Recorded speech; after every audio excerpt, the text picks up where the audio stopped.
Top quality और consistent performance के लिए सिर्फ सिल्वर पंप। टॉप क्वालिटी और कंसिस्टेंट परफॉर्मेंस के लिए सिर्फ सिल्वर पंप, नाम याद रखना।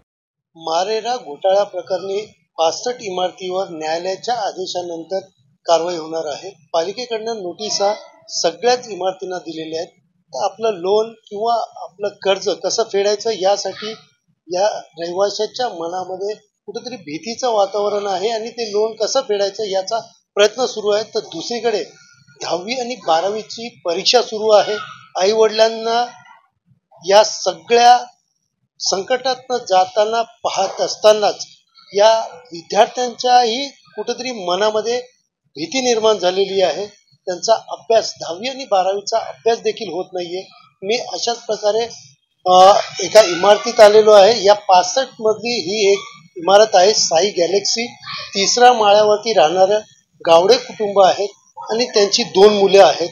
एक ऋषिकेश आहे जो 12वीला आहे आणि 12वीचा अभ्यास त्याचा सुरू आहे।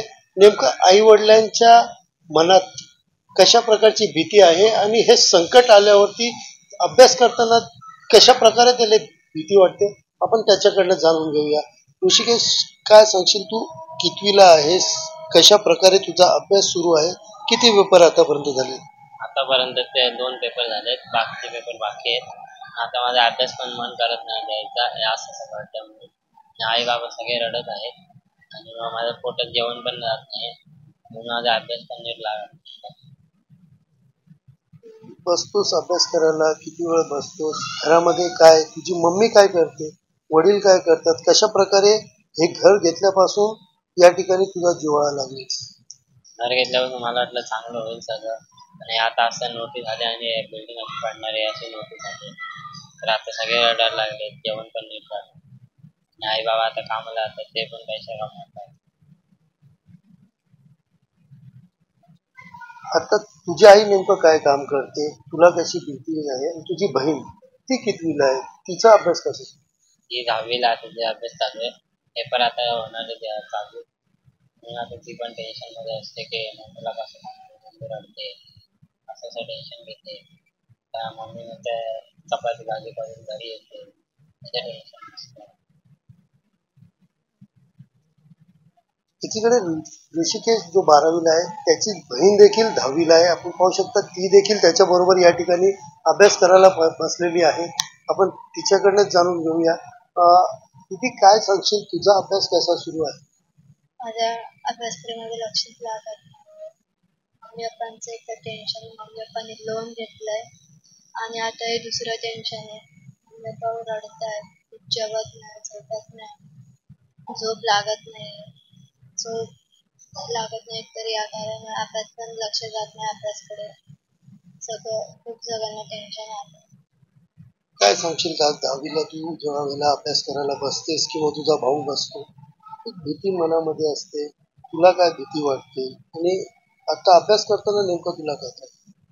मला अभ्यास करताना येतात होतं की यार हे घर तुटेल, ते घर, आम्ही एवढी मोठी स्वप्न पाहिलेली, ते सगळं हे होईल। एक तर यामुळे आमच्या अभ्यासाकडे लक्ष पण लागत नाही। अभ्यासकडे बसलो तरी पण 10 वेळा घर दिसतंय, घर तुटताना असं दिसतंय। आईने किंवा वडिलांनी, आता तुझी आई नेमकं काय करते? आणि कर्ज घेतलं असेल, काय वेळेला रिकव्हरीवाले पण येतात, असे अनेक संकट तुम्ही त्या ठिकाणी पाहिले, त्यावेळेलाच कसं आहे? आणि आता किती दिवसापासून तुझे घरचे जे आहेत आई आणि वडील ते कुठल्या याच्या संकटामधून बाहेर आले? खूप संकट आलेत, खूप वेळा आमच्यामुळे घर पण हे झालंय, परत पैशाचा प्रॉब्लेम असतोच, आणि दुसरं म्हणजे कधी कधी मम्मी पप्पांना कामाचा प्रॉब्लेम असतो, कामाचे लोक बडबडतात त्याचा एक प्रॉब्लेम असतो, परत घरात कधी कधी खायला पैसे नसतात तो एक प्रॉब्लेम असतो। प्रॉब्लेम असतो सगळ्यांना। ऋषिकेश, काय सांगशील, हे संकट आलंय, हे संकट निघावं म्हणून तू कोणाला विनंती करशील? काय सांगशील? ते एवढं सांगतो की सरकार लोकांनी मदत करावी आणि चांगले आमची बिल्डिंग वाचावी असतात। तू कोणाला विनंती करशील, कोणाला प्रार्थना करशील? घर वाचायला एवढीच इच्छा आहे। हे गावडे कुटुंब आहे, हे कुठलं करोडपती नाहीये।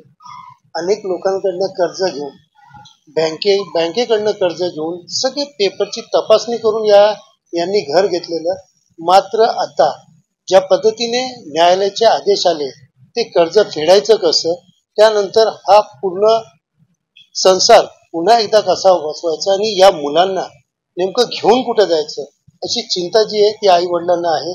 तर दुसरीकडे पाहायला गेलं तर मुलांना देखील 10वी आणि 12वीची त्यांची परीक्षा आहे आणि त्या परीक्षेच्या अभ्यासासाठी त्यांचं देखील या ठिकाणी मन लागत नाहीये, अभ्यास त्यांच्याकडनं होत नाहीये.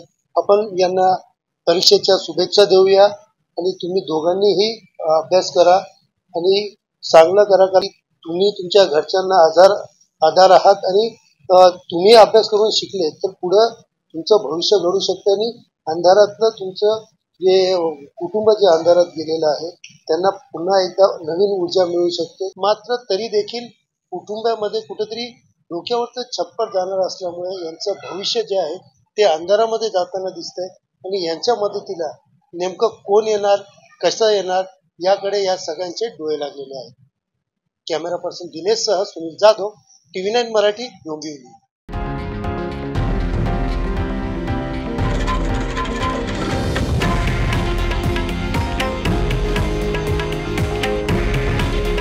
हे आहे देशातील नंबर 1 न्यूज नेटवर्क आणि आपण पाहत आहात TV9 मराठी.